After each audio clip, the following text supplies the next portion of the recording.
জ্ঞানব্যাপী বিতর্কের মাঝেই শিরোনামে মধ্যপ্রদেশের ভোজশালা।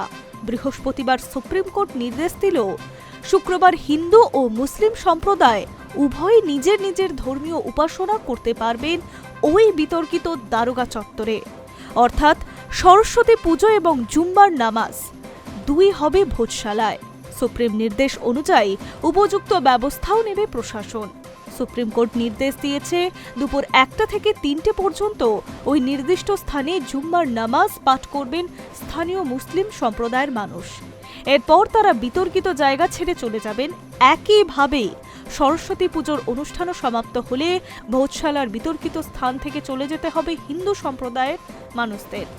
উল্লেখ্য, 23শে জানুয়ারি একই দিনে জুম্মার নামাজ এবং বসন্ত পঞ্চমী পড়ায় এমন নির্দেশ দিয়েছে শীর্ষ আদালত। মধ্যপ্রদেশের ধারসাহের ভোজশালায় রয়েছে হাজার বছরের পুরানো একটি বিতর্কিত সৌধ। মুসলিমদের দাবি ওটি আসলে মসজিদ। অন্যদিকে হিন্দুদের দাবি ওই সৌধ রাজা ভোজের তৈরি সরস্বতী মন্দির। সরকারি নিয়ম মেনে সপ্তাহে 2 দিন দুই ধর্মের মানুষ সেখানে পালন করেন ধর্মীয় আচার। বাকি দিনগুলিতে সেখানে প্রবেশের অনুমতি থাকলেও পুজো বা নামাজ নিষিদ্ধ। এই নিয়ম বদল চেয়ে 2022 সালে হাইকোর্টের দ্বারস্থ হয়েছিল হিন্দুত্ববাদী সংগঠন। ওই জায়গা হিন্দুদের উপাসনা স্থল নাকি মুসলিমদের?